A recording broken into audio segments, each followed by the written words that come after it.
Querido amigo, querida amiga, bienvenido una vez más a este espacio en el que juntos reflexionamos sobre la palabra de Dios y sobre cómo aplicarla de manera práctica a nuestra vida. Hoy quiero que nos enfoquemos en un tema central en la vida espiritual de todo creyente: la oración. Quizá pienses que ya sabes qué es orar, que lo haces cada día, que lo aprendiste desde niño o niña. Pero lo cierto es que la oración es una fuente inagotable de poder de comunión y de transformación, que muchos aún no alcanzamos a comprender en toda su plenitud. Quiero que hoy podamos descubrir cómo la oración no es simplemente repetir palabras, no es únicamente un ritual, sino que es una conexión directa con el corazón de Dios. Además, la oración nos conecta con el Espíritu Santo. Romanos capítulo 8, versículo 26 dice: De igual manera, el Espíritu nos ayuda en nuestra debilidad. Pues qué hemos de pedir como conviene, no lo sabemos. Pero el Espíritu mismo intercede por nosotros con gemidos indecibles. Esto significa que aun cuando no sabemos qué decir, el Espíritu Santo ora a través de nosotros conforme a la voluntad de Dios. Esa es una de las dimensiones más gloriosas de la oración. No estás solo, el Espíritu Santo es tu intercesor, tu ayudador, tu compañero en cada oración. Por eso es tan importante orar en el Espíritu, permitir que Él nos guíe, dejarnos llevar por su dirección. Cuando oramos en el Espíritu, nuestras palabras trascienden lo humano y alcanzan lo eterno. Querido hermano y querida hermana, quiero que entiendas hoy que la oración no es una práctica religiosa vacía. Es un arma poderosa, un puente con lo divino, una herramienta de transformación, un recurso de guerra espiritual. Es el canal por el cual la voluntad de Dios se manifiesta en la tierra. En la siguiente parte vamos a hablar de cómo la oración, además de ser un arma espiritual, se convierte en el motor del avivamiento personal, familiar, comunitario y aún nacional, y cómo a lo largo de la historia grandes movimientos de Dios comenzaron en habitaciones secretas de oración. A lo largo de la historia bíblica y también de la historia de la Iglesia, podemos ver que cada avivamiento, cada transformación profunda, cada despertar espiritual comenzó en un lugar secreto, en un altar de oración. La oración es el punto de partida para que la gloria de Dios se manifieste con poder. Un ejemplo claro lo encontramos en el libro de Hechos capítulo 2. Allí estaban los discípulos reunidos en el aposento alto, perseverando unánimes en oración. De repente vino del cielo un estruendo como de un viento recio que soplaba, y se llenó toda la casa donde estaban. Lenguas repartidas como de fuego se asentaron sobre cada uno, y todos fueron llenos del Espíritu Santo. ¿Cuál fue la clave? La oración constante y unánime. No fue una casualidad. Fue el resultado de hombres y mujeres que entendieron que sin oración no hay poder del Espíritu. Este mismo principio lo vemos en Hechos capítulo 4, cuando Pedro y Juan fueron amenazados por predicar en el nombre de Jesús. Ellos regresaron a la congregación, levantaron una oración unánime al Señor, y la Biblia dice que el lugar en el que estaban reunidos tembló, y todos fueron llenos del Espíritu Santo y hablaban con valentía la palabra de Dios. La oración no solo los fortaleció, sino que también abrió el camino para milagros y señales. En la historia de la Iglesia también hay testimonios impresionantes. En el siglo XVIII, por ejemplo, en la aldea de Herrnhut, en Alemania, un pequeño grupo de creyentes moravos inició una reunión de oración que duró ininterrumpida más de 100 años. De esa comunidad salieron misioneros a todo el mundo, llevando el evangelio a lugares que nunca antes habían escuchado el nombre de Jesús. Ese movimiento misionero histórico comenzó en un lugar de oración. Otro ejemplo fue el avivamiento de Gales en el año 1904. El Espíritu Santo se derramó sobre esa nación de una manera extraordinaria, trayendo arrepentimiento masivo. Multitudes volvían a Cristo y las iglesias se llenaban. La chispa de ese avivamiento comenzó en grupos de oración ferviente, jóvenes y adultos clamando por un despertar espiritual. Esto nos muestra que la oración no solo transforma vidas individuales, sino que puede transformar ciudades y naciones enteras. Cada vez que un pueblo se humilla, busca a Dios y ora, el cielo responde. Esto está en 2 de Crónicas capítulo 7 versículo 14, donde Dios promete: si se humillare mi pueblo sobre el cual mi nombre es invocado, y oraren y buscaren mi rostro y se convirtieren de sus malos caminos, entonces yo oiré desde los cielos y perdonaré sus pecados y sanaré su tierra. Esto quiere decir que cuando el pueblo de Dios ora, hay restauración, hay perdón, hay sanidad y hay transformación en la tierra. La oración abre las compuertas de los cielos sobre las familias, sobre los ministerios y sobre las naciones. Pero debemos entender que el avivamiento comienza en el corazón individual. No podemos esperar un avivamiento global si primero no hay un despertar personal. La oración diaria, la búsqueda constante del rostro de Dios en lo secreto, es lo que prepara nuestro espíritu para ser parte de un mover mayor. Jesús mismo lo enseñó en Mateo capítulo 6, versículo 6. Mas tú, cuando ores, entra en tu aposento, y cerrada la puerta, ora a tu Padre que está en secreto, y tu Padre que ve en lo secreto te recompensará en público. Esta enseñanza nos muestra que la oración privada, sincera y constante es la semilla del fruto público que todos pueden ver. Quiero que imagines esto. Cada vez que doblas tus rodillas, cada vez que cierras tus ojos y elevas una oración, estás encendiendo una llama. Esa llama se suma a la de otros creyentes que también oran, y juntas se convierten en un fuego imparable que trae luz donde había oscuridad. Así comienza un avivamiento. Un ejemplo impactante en la Biblia lo vemos en el rey Josías, en 2 de Reyes capítulo 22 y capítulo 23. Cuando él escuchó la palabra de Dios que había sido olvidada por generaciones, su corazón se quebrantó y buscó a Dios con oración y arrepentimiento. Ese clamor abrió el camino para una reforma espiritual en toda la nación de Judá. Lo mismo sucedió con Nehemías. En el libro de Nehemías capítulo 1, cuando él escuchó que los muros de Jerusalén estaban destruidos, lloró, ayunó y oró delante de Dios. Esa oración no se quedó solo en palabras. Dios le dio favor delante del rey y lo capacitó para reconstruir la ciudad. La oración fue el inicio de una transformación nacional. Querido amigo y querida amiga, no subestimes lo que pueden hacer de tu vida de oración. Puede que hoy solo seas una persona orando en tu habitación, pero esa oración puede desatar un mover de Dios en tu familia, en tu iglesia, en tu ciudad, incluso en tu nación. La oración es como una semilla pequeña, pero cuando cae en la tierra del corazón de Dios, crece y se convierte en un árbol frondoso que da fruto para muchos. En la siguiente parte hablaremos de cómo la oración cambia no solo nuestras circunstancias, sino también nuestro carácter, porque más allá de pedir cosas, la oración nos transforma a nosotros mismos y nos hace más semejantes a Cristo. Hasta ahora hemos visto cómo la oración abre los cielos, trae liberación, desata avivamiento y cambia naciones, pero hay un aspecto que no podemos pasar por alto. La oración cambia primero a la persona que ora. Muchas veces pensamos en la oración solo como un medio para obtener respuestas, como una llave para abrir puertas externas. Pero en realidad, su poder más profundo es que transforma nuestro interior, nuestro carácter, nuestras actitudes y nuestra relación con Dios. Un ejemplo muy claro lo encontramos en el profeta Isaías, en Isaías capítulo 6. Él tuvo una visión del Señor sentado en un trono alto y sublime, y los serafines clamaban: Santo, Santo, Santo, Jehová de los ejércitos, toda la tierra está llena de su gloria. La reacción de Isaías no fue pedir nada, sino clamar: ¡Ay de mí, que soy muerto! Porque siendo hombre inmundo de labios y habitando en medio de pueblo que tiene labios inmundos, han visto mis ojos al Rey, Jehová de los ejércitos. En ese momento, uno de los serafines voló hacia él con un carbón encendido, tocó su boca y le dijo: He aquí que esto tocó tus labios, y es quitada tu culpa, y limpio tu pecado. ¿Qué nos enseña este pasaje? Que en la oración, en la presencia de Dios, se revela nuestro verdadero estado, nuestras debilidades, nuestras fallas, y allí mismo somos transformados y purificados. La oración no solo cambia las circunstancias alrededor de nosotros, cambia el corazón que llevamos dentro. Esto también lo vemos en Moisés. En Éxodo capítulo 34, Moisés subió al monte Sinaí para encontrarse con Dios. Estuvo 40 días y 40 noches en la presencia del Señor. Cuando descendió del monte, su rostro resplandecía porque había estado hablando con Dios. La oración lo había transformado de tal manera que todos podían ver en su rostro la gloria reflejada. De la misma forma, cuando nosotros oramos de manera constante, el carácter de Cristo comienza a formarse en nosotros. La paciencia crece, la fe se fortalece, la humildad se profundiza. La oración no es solo un momento de pedir, es un proceso de ser moldeados por las manos del alfarero. Miremos a Ana, la madre del profeta Samuel. En 1 de Samuel capítulo 1, ella llegó al templo angustiada porque no podía tener hijos. Su oración fue tan intensa que Elí, el sacerdote, pensó que estaba ebria.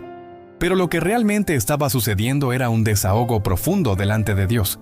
Después de orar, la Biblia dice que su semblante ya no era el mismo.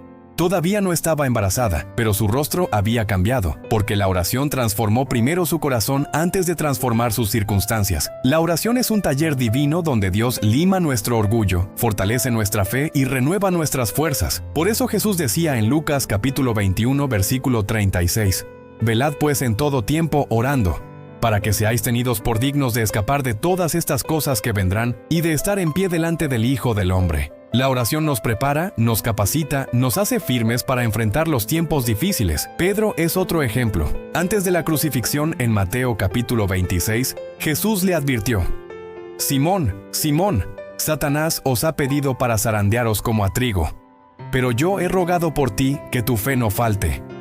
Pedro no entendió del todo, negó a Jesús 3 veces y lloró amargamente. Pero después, en el libro de los Hechos, lo vemos predicando con valentía, lleno del Espíritu Santo. La oración de Jesús lo sostuvo, y la propia vida de oración de Pedro lo convirtió en una roca firme para la iglesia naciente. Esto nos demuestra algo clave. Incluso cuando fallamos, la oración es el camino para ser restaurados y transformados. No se trata de perfección humana, sino de dependencia de Dios. Otro aspecto transformador de la oración es que cambia nuestra perspectiva. Muchas veces llegamos a orar cargados, preocupados, llenos de miedo, pero en la presencia de Dios recibimos paz. Filipenses capítulo 4, versículos 6 y 7 lo explica. Por nada estéis afanosos, sino sean conocidas vuestras peticiones delante de Dios en toda oración y ruego, con acción de gracias. Y la paz de Dios, que sobrepasa todo entendimiento, guardará vuestros corazones y vuestros pensamientos en Cristo Jesús. Esa paz no siempre significa que el problema desapareció, pero significa que tu corazón ya no está esclavo de la ansiedad. Eso es transformación. El problema puede seguir allí, pero tú ya no eres el mismo frente a ese problema. Ahora lo enfrentas con confianza, con serenidad, con fe. Un ejemplo muy bello de esto lo vemos en Habacuc capítulo 3. El profeta oró diciendo: Aunque la higuera no florezca, ni en las vides haya frutos, aunque falte el producto del olivo, y los labrados no den mantenimiento, y las ovejas sean quitadas de la majada, y no haya vacas en los corrales. Con todo yo me alegraré en Jehová, y me gozaré en el Dios de mi salvación. Esa es la transformación que trae la oración. Pasar de la queja al gozo, del miedo a la confianza, de la desesperanza a la fe firme en Dios. Querido hermano y querida hermana, la oración no solo es la herramienta para pedir milagros. La oración es el taller del Espíritu Santo donde tú y yo somos transformados en personas nuevas. Cuando oras, tus palabras suben al cielo, pero al mismo tiempo, el cielo desciende sobre ti y comienzas a reflejar cada vez más el carácter de Cristo. En la próxima parte vamos a hablar de cómo la oración se convierte en un arma de guerra espiritual, que nos capacita para vencer al enemigo y mantenernos firmes en la batalla. La oración no solo transforma nuestro interior y nuestra relación con Dios, también es un arma poderosa de guerra espiritual. Muchas veces olvidamos que no luchamos solamente contra problemas visibles, sino que detrás de muchas situaciones existen fuerzas espirituales que buscan detener el propósito de Dios en nuestras vidas. El apóstol Pablo lo dijo claramente en Efesios capítulo 6, versículo 12. Porque no tenemos lucha contra sangre y carne, sino contra principados, contra potestades, contra los gobernadores de las tinieblas de este siglo, contra huestes espirituales de maldad en las regiones celestes. Esto quiere decir que nuestras verdaderas batallas no siempre se ven en lo natural, sino en lo espiritual.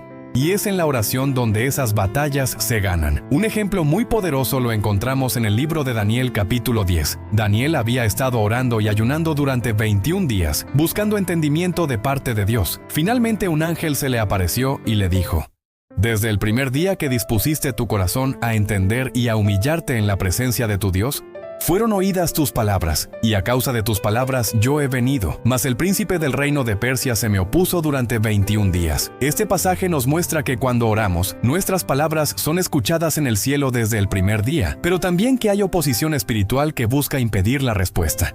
La oración constante y perseverante rompe esas resistencias. Cuando oramos, no estamos pronunciando palabras vacías, estamos desatando decretos del cielo, estamos trayendo la voluntad de Dios a la tierra. Por eso Jesús enseñó en Mateo capítulo 6, versículo 10: Venga tu reino, hágase tu voluntad así en la tierra como en el cielo.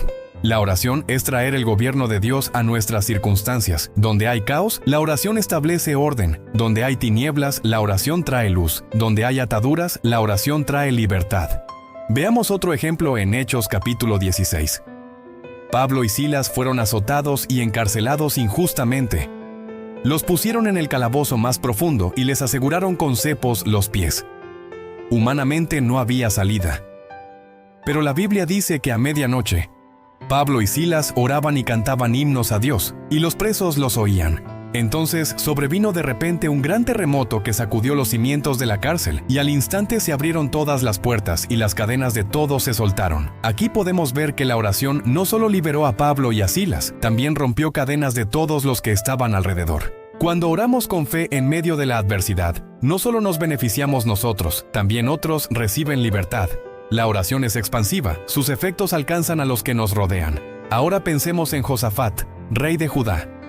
En 2 de Crónicas capítulo 20, 3 ejércitos se unieron para atacarlo, y él sabía que no tenía fuerzas humanas suficientes para vencerlos. Entonces convocó a todo el pueblo a ayunar y orar. La respuesta de Dios fue sorprendente. No temáis ni os amedrentéis delante de esta multitud tan grande, porque no es vuestra la guerra, sino de Dios. El pueblo comenzó a adorar y a orar, y el Señor puso emboscadas contra sus enemigos hasta derrotarlos. Esto nos enseña que cuando enfrentamos guerras espirituales o batallas imposibles, la oración activa el poder de Dios para pelear por nosotros. La oración convierte nuestras batallas en batallas de Dios. No olvidemos que Jesús mismo enfrentó la tentación con la oración y la palabra. En Mateo capítulo 4, en el desierto, el diablo lo tentó 3 veces, y Jesús respondió con la Escritura y con la firmeza de su comunión con el Padre. Esto nos recuerda que la oración y la palabra son armas inseparables en la guerra espiritual. El apóstol Pablo en Efesios capítulo 6, versículo 18, nos da una instrucción clara: orando en todo tiempo con toda oración y súplica en el Espíritu, y velando en ello con toda perseverancia y súplica por todos los santos. La oración no es un evento aislado, es un estilo de vida, es un escudo constante que nos protege y nos da victoria frente a las estrategias del enemigo. Querido hermano y querida hermana, cuando oras no estás hablando al aire, estás moviendo los cielos, estás desatando protección sobre tu familia, estás rompiendo cadenas espirituales que tal vez ni siquiera conoces. La oración es el arma más poderosa que Dios nos entregó, porque el enemigo no puede resistir un pueblo que ora con fe y perseverancia. En la siguiente parte vamos a profundizar en cómo la oración se convierte en una fuente de avivamiento, tanto personal como comunitario, y cómo a través de la oración Dios enciende fuegos de transformación en ciudades, naciones y generaciones enteras. La oración no solamente es un recurso personal para nuestras luchas, también es la chispa que enciende avivamientos. Cada movimiento espiritual poderoso en la historia de la Iglesia nació en respuesta a la oración ferviente de hombres y mujeres que se humillaron delante de Dios. En el libro de Hechos capítulo 2 encontramos un ejemplo claro. Los discípulos estaban reunidos en un mismo lugar, perseverando unánimes en oración. De repente, vino del cielo un estruendo como de un viento recio que llenó toda la casa, y se les aparecieron lenguas repartidas como de fuego sobre cada uno de ellos. Todos fueron llenos del Espíritu Santo y comenzaron a hablar en otras lenguas según el Espíritu les daba que hablasen. Ese día 3,000 personas se convirtieron al Señor. El avivamiento comenzó en un aposento alto, en un lugar de oración. No fue una estrategia humana ni un plan de hombres. Fue el resultado de corazones unidos clamando por la promesa de Dios. Cuando la iglesia ora, el Espíritu Santo desciende con poder y el mundo es sacudido. En Jonás capítulo 3, cuando el profeta proclamó el mensaje de juicio de parte de Dios, los habitantes de Nínive creyeron, proclamaron ayuno, y desde el rey hasta el más pequeño se humillaron en oración y arrepentimiento. La Biblia dice que Dios vio sus obras, que se convirtieron de su mal camino y desistió del castigo que había anunciado. Esto nos enseña que la oración y el arrepentimiento colectivo pueden cambiar el destino de una nación. Dios escucha cuando un pueblo se humilla y busca su rostro con sinceridad. A lo largo de la historia de la Iglesia, también encontramos ejemplos de avivamientos modernos que nacieron en oración. Uno de los más conocidos es el avivamiento de Gales en el año 1904, cuando un grupo de jóvenes comenzó a orar con fervor y en poco tiempo más de 100,000 personas se entregaron a Cristo. No fue un movimiento de grandes predicadores, sino de hombres y mujeres comunes que entendieron el poder de la oración.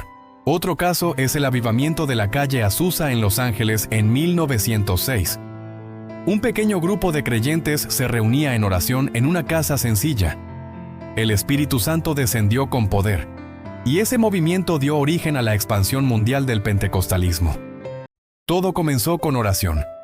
Estos ejemplos nos muestran que la oración no solo cambia individuos, también cambia comunidades enteras. Cuando oramos de manera unida y perseverante, provocamos cambios en el ambiente espiritual que se traducen en transformaciones sociales, culturales y hasta políticas. En 2 de Crónicas, capítulo 7, versículo 14, Dios da una promesa extraordinaria. Si se humillare mi pueblo sobre el cual mi nombre es invocado, y oraren y buscaren mi rostro, y se convirtieren de sus malos caminos, entonces yo oiré desde los cielos y perdonaré sus pecados y sanaré su tierra. Aquí vemos claramente que la oración es la clave para la restauración de una tierra. Y si el Señor pone en tu corazón apoyar este contenido, compártelo con 3 personas hoy mismo. Oremos. Señor Jesús, gracias porque tú llevaste nuestras cargas y conoces nuestras angustias. En tu nombre presentamos toda ansiedad, todo miedo y toda tristeza. Según Filipenses capítulo 4 versículo 7, pedimos tu paz que sobrepasa todo entendimiento para que guarde corazones y mentes. Declaramos reposo sobre quienes no pueden dormir, esperanza sobre quienes se sienten vacíos y fuerza sobre quienes se han cansado. Danos sabiduría para buscar ayuda cuando sea necesario y disciplina para caminar en hábitos de vida que honren tu nombre. Te entregamos los próximos 7 días y creemos que verás fruto en nosotros. En el nombre de Jesús, amén. Gracias por estar aquí. Recuerda suscribirte, activar la campanita y compartir este video. Nos vemos en el próximo episodio. Hasta entonces, camina con la paz de Cristo y descansa en su amor.